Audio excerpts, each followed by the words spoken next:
Bonsoir à tous, ravi de vous retrouver sur Monaco Info en ce jour de Sainte Dévote, sainte patronne de la Principauté. Tradition respectée depuis hier soir avec une première messe en l'église Sainte Dévote suivie de l'embrasement de la barque et du ramassage des clous porte-bonheur jusqu'à la messe ce matin en la cathédrale de Monaco, la procession puis l'apparition au balcon de la famille princière au grand complet, le prince souverain masqué auprès des siens touchés une nouvelle fois, on le sait, par la Covid-19. Et entre ces deux grands rendez-vous de commémoration, en soirée hier, un tout nouveau spectacle de drones étincelant qui ne vous a pas laissé visiblement indifférent. L'un de ses créateurs, Erwan Grimaud, sera avec nous dans quelques minutes. Et pendant ce temps-là, hier, en basket, la Rocca Team a brillé de mille feux en Euroleague en dépassant la barre des 100 points face à Milan. Score final 101-88, résumé de la rencontre à venir, suivi de vos pronostics en vue cette fois du choc électrique demain soir en Ligue 1 entre l'Olympique de Marseille et l'AS Monaco FC. Et puis ce soir, nous saluerons comme il se doit cette performance d'exception réalisée dans le cadre du Festival du Cirque par un artiste haut perché, l'Américain Wesley Williams, le record du monde du plus haut monocycle à 10 mètres d'altitude. Et nous resterons quelques instants sous le chapiteau de Fontvieille, quelques minutes encore, juste pour assister à une masterclass de dressage qui a été préparée pour quelques élèves de la Principauté. Et pour débuter ce journal, la nomination au poste de haut-commissaire aux affaires européennes d'Isabel Costa à partir du 1er février. Le prince souverain a choisi de lui confier la poursuite de la négociation d'un accord d'association avec l'Union européenne, avec l'appui de son gouvernement et avec comme objectif d'aboutir à un accord d'association qui devra préserver les spécificités monégasques et assurer la pérennité du modèle économique et social de la Principauté, en rappelant, je cite le communiqué princier, que Monaco est un partenaire privilégié de l'Union européenne, partageant des valeurs communes concernant en particulier les droits de l'homme, l'état de droit, la préservation de la paix et de l'environnement. Isabel Costa était jusqu'à présent conseillère au sein du cabinet princier. Vous avez été nombreux hier soir à suivre le début des commémorations de Sainte Dévote sur Monaco Info. Puis ce matin, la messe à la cathédrale, suivie de la procession des reliques et l'apparition de la famille princière au balcon. Le prince Albert II, la princesse Charlène accompagnée du prince héréditaire Jacques et la princesse Gabriella.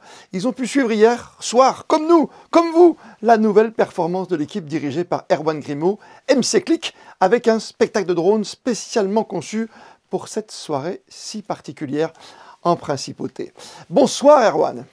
Bonsoir Christophe. Le public s'est régalé hier soir encore une fois, un show magique avec un spectacle où on a mêlé la tradition, l'histoire et puis aussi l'innovation grâce à vous et ces drones. Il y avait combien de drones dans le ciel hier soir? Alors il y avait une centaine de drones hier soir dans le ciel et je suis content déjà que ça vous ait plu. Ça a été un travail de longue haleine et un travail d'équipe comme à chaque fois. Moi j'étais en dessous, vous voyez, en train de regarder que tout se passe bien avec mon équipe. On surveillait les drones puisqu'on a eu du vent hier soir et on n'était pas sûr que ça puisse marcher encore 5 minutes avant le show, mais on a tenté le truc. C'est votre grande angoisse à chaque fois, déjà à la fête nationale, la dernière, c'était compliqué avec le vent la veille pendant les essais, c'est-à-dire que vous prenez une décision jusqu'à combien de kilomètres/heure par rapport aux rafales de vent? Alors en fait le problème c'est que le vent au sol n'est pas le même en l'air. Donc nous arrivons à tenir, je dirais, un vent constant allant au moins jusqu'à 8-9 mètres secondes. Et donc on prend ou pas la décision de décoller ou de ne pas décoller. On vous voit comme hier pour la Sainte Dévote ou la fête nationale, pour des grands événements ici en Principauté. Vous le dites aussi, vous travaillez pour le privé, il y a de plus en plus de demandes. Alors il y a de plus en plus de demandes. Il y a de plus en plus de demandes aussi parce que étonnamment, on n'en met pas beaucoup, nous, des drones, puisque on a déjà fait des shows avec plus, mais à Monaco, on est limité un petit peu aussi par l'espace. Donc, on travaille beaucoup sur le design dans le ciel, sur la façon dont on va mettre le thème, la lumière. On a énormément augmenté la luminosité dans nos drones. Là, ils crachent vraiment, puisque vous avez à peu près dans les 1500 lumens d'éclairage à bord. Quand même. Ce qui est beaucoup. Ouais, c'est beaucoup. C'est plus écologique finalement qu'un grand feu d'artifice sans vouloir faire de concurrence. C'est différent. Il faut pas dénigrer le feu d'artifice. Moi j'ai aussi été bercé par les feux d'artifice quand j'étais plus jeune. Un feu d'artifice, c'est beau, c'est majestueux, on a le bruit, Oui, oui. voilà, mais on n'a pas forcément la possibilité de raconter une histoire complète. En termes d'écologie, là, clairement, oui, c'est beaucoup plus écologique, puisque nos drones sont faits en matière recyclée, on consomme un peu d'électricité, je dirais, pour les faire voler. On n'a pas de CO2, on n'a pas de résidus, on n'a pas de matières dangereuses qui sont déposées, il n'y a pas de fumée toxique. Ok, mais ce n'est pas un feu d'artifice, c'est autre chose. Au niveau autorisation, normes de sécurité, évidemment, on fait attention, on se souvient d'un drone qui est tombé sur un skieur à une époque. Tout à fait. À quelques centimètres, il aurait pu le blesser. Aujourd'hui, il y a des normes qui sont en vigueur, qui sont très drastiques. Aujourd'hui, on travaille en collaboration avec l'aviation civile et le département de l'Intérieur, qui font un travail extraordinaire tous les deux pour justement qu'on puisse trouver des solutions pour sécuriser à chaque fois qu'il y a un show drone, pour qu'on n'ait pas de soucis si demain on venait à avoir des problèmes sur notre flotte et être obligé d'avoir quelques petits drones qui tombent un peu partout. Oui. Après, ces drones-là pèsent 250 grammes, ils ont une forme spéciale, ça ne tombe pas comme une pierre, mais il ne faut pas se les prendre sur la tête. Ça plane ? C'est pour ça que ça ne plane pas, ça tombe vite. Quand je dis ça plane, c'est qu'on a une vision peut-être dans quelques années de voir nos livraisons à domicile ou dans des endroits un petit peu, je sais pas. On bosse dessus. Entre la voiture volante que MC Click développe et les livraisons par drone, ça arrive. Ça arrive, mais ça pareil, arrivera. Pour vous, ça arrivera en tout cas. Oui, mais ça doit arriver en bonne intelligence. On le sait, on l'a déjà évoqué ensemble, Erwan, il y a quelques instants, il y a des normes qui sont en vigueur, notamment pour le public. Si moi j'ai envie de m'amuser avec un drone, c'est plus compliqué aujourd'hui. Je ne peux pas aller juste surveiller ce que fait mon voisin. C'est devenu beaucoup plus compliqué parce qu'il y a eu des abus. Il y a eu des abus, pas que chez nous, il y a eu des abus un peu chez nous, mais je dirais dans l'Europe entière, il y a eu des accidents qui ont manqué d'être catastrophiques. À l'heure actuelle, il y a eu des normes, il y a eu des poids spécifiques pour les drones qui ont été mis en place. Il faut des modules, une balise, des parachutes de sécurité en fonction du poids. Tout ça est devenu un peu plus compliqué. Maintenant, vous pouvez toujours aller faire voler votre drone à l'intérieur de votre jardin, du moment que vous n'êtes pas dans un espace aérien contrôlé. Pour terminer, je ne sais pas si vous allez répondre à ma question, mais ça a un prix, évidemment, ce qu'on a vu hier soir dans le ciel monégasque, comme lors de la fête nationale. Difficile de donner un prix, mais c'est quoi? C'est cher, c'est très cher, abordable, c'est onéreux? Pareil, donc je ne vais pas vous répondre sur le tarif. Tout ce que je vais vous dire, c'est qu'on arrive à se caler à peu près à un spectacle, je dirais, pyrotechnique. Maintenant, ça va vraiment dépendre à l'heure actuelle du nombre de drones qu'on utilise. On est en train de travailler dessus pour justement avoir un peu plus de drones et des tarifs qui se maintiennent, puisque notre technologie évolue aussi. Dites-moi Erwan, est-ce qu'on imagine un jour, ça existe bien sûr, il y a un rallye Monte-Carlo historique en ce moment, il y avait le grand rallye Monte-Carlo la semaine dernière, il y a des prix, il y a un grand prix de Formule 1. Est-ce qu'il y aura un jour un grand prix de drone dans les rues de Monaco? Dans les rues, non. Mais sur le port, alors, sur le circuit? Ça, c'est pas pareil. Sur l'eau. Sur l'eau, peut-être. Peut-être. En tout cas, la MC1 a été développée pour transporter des êtres humains. Ce n'est pas juste un concept. Moi, j'ai volé dessus. C'est génial. Et on travaille sur une version... là, on était sur la version prototype, donc on a commencé à travailler sur l'industrialisation. Mais on travaille sur une version, je dirais, racer de cette voiture volante. Alors le terme voiture n'est pas bon, de ce drone géant pour pouvoir vous embarquer. Merci d'avoir été avec nous ce soir. Merci beaucoup. Les sports et la Rocca Team qui a renoué hier soir avec la victoire sur la scène européenne après 2 défaites en Euroleague. Succès 101-88 devant les Italiens du Milan. Les 2 formations nous ont offert, c'est vrai, un spectacle offensif assez incroyable dans une salle Gaston Médecin à guichet fermé. Résumé de la rencontre, signé Yannick Debever et Alexandra Marangoni. C'est une rencontre qui a démarré sur les chapeaux de roue. Face à Milan, la Rocca Team avait à cœur de sortir un match référence. Et dès les premières secondes, les intentions sont claires. Monaco veut imposer son rythme. Grâce à Mike James, très en jambes, les Monégasques prennent très rapidement l'avantage. Côté Milan, l'entrée de Luau Cabarro fait beaucoup de bien puisque le Français permet quasiment à lui seul de garder son équipe à flot. Dès le premier quart-temps, Obradovic donne du temps de jeu à sa dernière recrue Chima Moneke qui s'illustre immédiatement sous le panier. Le rythme est très élevé, les points défilent autant que les actions spectaculaires. Les supporters se régalent dans une salle Gaston Médecin pleine pour cette rencontre. Et Yacouba Ouattara, en bon capitaine, s'occupe de faire lever les foules en fin de première mi-temps. Pétard de Yacouba Ouattara, fallait pas l'énerver. 57-50 à la pause, Monaco semble clairement au-dessus de son adversaire mais ne parvient pas à creuser d'écart significatif. Dans le troisième quart, les Milanais vont en profiter pour revenir à égalité suite, une nouvelle fois, à un très bon passage de Timothée Luau-Cabarro, insolent d'efficacité. Serein, les Roca Boys recreusent très vite un écart en passant un 8-0 en moins d'une minute pour reprendre les commandes de ce match et les garder jusqu'à la fin. Tout en maîtrise, l'ASM creuse un peu plus l'écart dans la dernière période pour s'assurer une 13e victoire en Euroleague cette saison. Score final 101-88, c'est le plus haut total de points de Monaco cette saison. Mike James, à son meilleur niveau, enregistre son premier double-double de la saison avec 18 points et 10 passes. Dans son sillage, 4 autres Roca Boys ont inscrit au moins 11 points, dont Eli Okobo, homme du match avec ses 19 unités et 7 passes décisives. On a été agressif, on a pu, tout le monde a scoré, on a pu faire bouger la balle, ça a été plutôt propre. Et d'ailleurs, on les a limités sur des moments où ils revenaient quand même si, comme je l'ai dit, il y a pas mal de choses à revoir en défense. Après cette victoire probante, Monaco retrouve le deuxième meilleur bilan de la compétition. Madrid, vainqueur du Classico face à Barcelone, est en tête.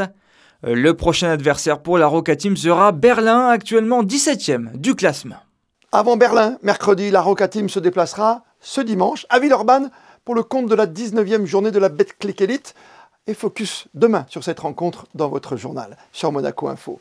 Autre déplacement, toujours très attendu cette fois, en football à Marseille. Demain, 21h au Stade Vélodrome. Monaco, 4e du championnat face à Marseille, 3e. Ils sont derrière Paris, le leader, et Lens. Nous sommes allés aujourd'hui à votre rencontre pour connaître votre prono, le pronostic qui va bien avant ce grand derby méditerranéen. Moi, je crois que ça va être un match serré et c'est 1-0 pour Monaco. Monaco va gagner, oui. Je pense qu'il va gagner 2-1. 2-1, oui. Pourquoi ? Parce que le Marseille, c'est une équipe qui ne tient pas le jeu trop longtemps.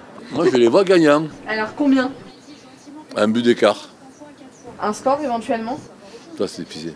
1-0, allez. Monaco, combien ? 3-1.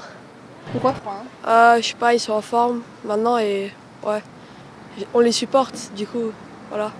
Je pense que Marseille va gagner 3-0. 3-2, on va dire. Pourquoi 3-2 ? Je sais pas. 2 buts de Ben Yedder et un but de Mbolo.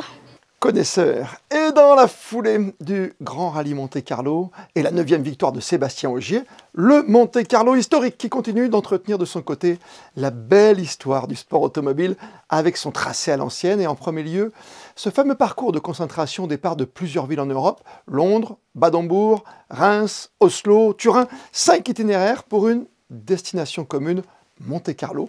Et depuis ce matin, après la concentration, place cette fois aux épreuves dites de classement avec des spéciales de renom comme le Burzet ou encore Saint-Bonnet-le-Froid. Et ensuite de redescendre vers le sud et une arrivée finale sur le Port Hercule programmée dans la nuit de mardi à mercredi prochain. La vitesse à l'honneur, la barre des 100 points dépassés en basket, Monaco place d'excellence pour la performance, à l'image hier soir de ce record du monde insolite réalisé par l'un des plus grands spécialistes du monocycle, l'Américain Wesley Williams, qui a réussi à rouler sous le chapiteau de Fontvieille sur un monocycle de 10 mètres de haut, et ce, dans le cadre du Festival du Cirque qui se poursuit jusqu'à dimanche inclus. Et puis hier, les élèves de la Principauté ont eu le privilège, eux, d'assister aux répétitions matinales de quelques-uns des artistes et des animaux, parmi eux René Casselli Jr., sa famille et ses chevaux, grands vainqueurs du Clown d'Or cette année. Ils nous ont dévoilé les coulisses de leur double saut périlleux. Reportage d'Anaïs Riu. Pas de portes ouvertes dans les coulisses du Festival international du cirque de Monte-Carlo cette année. Seules quelques classes des écoles de la Principauté ont eu le privilège d'assister aux répétitions matinales. Un plaisir aussi bien pour les enfants que pour les artistes qui transmettent fièrement leur passion. Pour moi, c'est très important pour laisser regarder les enfants qu'est-ce que je fais. Parce que ça, c'est les nouvelles générations. Et quand les nouvelles générations pas vient du cirque, le cirque pas existe. Alors c'est très très important les nouvelles générations faire l'intérêt, de get the interest pour le cirque parce que c'est une art et une culture très très importante. Dans le chant, nous faire quelque chose de plus extraordinaire. Je fais le double supérieur sur le cheval. Maintenant, je fais un salto. Pendant l'entraînement, 2 membres de la direction artistique du cirque ont commenté en direct les réalisations des artistes, tout en apportant des informations historiques et techniques sur le festival, mais surtout des petites astuces et secrets insoupçonnés, comme la température des enclos ou encore la langue dans laquelle sont dressés les animaux. Nous parlons avec le cheval allemand parce que je suis aussi d'allemand. Et oui, nous parlons avec allemand, allez vorwärts, allez vas-y comme ça. Les animaux pour nous, c'est pas juste les animaux, c'est les familles. Parce que moi et les animaux grandissent avec Sable. Tous les animaux sont avec ma famille de plus de 10-20 ans et c'est une grande famille. Une masterclass réussie avec des enfants heureux et émerveillés du début à la fin. Et bonne nouvelle, ils pourront à leur tour s'essayer à l'art du cirque cet été avec 4 stages proposés par l'école du cirque Tous en piste sous le chapiteau de Fontvieille. Des danseurs de tous âges, des danses de toutes sortes. Le trophée de danse sportive du Rocher a fait le plein le week-end dernier à l'espace Léo Ferré. Et une équipe de Monaco Info a suivi ces couples unis par une même passion. Le reportage de Patricia Navarro et Olivier Bonello. La danse sportive est tendance et depuis quelques années, Monaco a développé l'accès à cette discipline. Des cours sont dispensés tout au long de l'année et l'ASM Danse Sportive est particulièrement active. La 7e édition du Trophée du Rocher en est la preuve. La dynamique est en marche, quel que soit le pas de danse. On est une petite équipe, on est soudés, on s'entend bien. Moi je suis avec Daniela qui est là. Il y a Théa qui a été mon ancienne danseuse. Puis il y a plein de personnes, on s'entend super bien, puis on s'entraide. Qu'est-ce que ça t'apporte, toi, de danser? Ça me réconcilie avec ma féminité. Et puis c'est bien, ça garde en forme. Est-ce que ça demande beaucoup d'entraînement?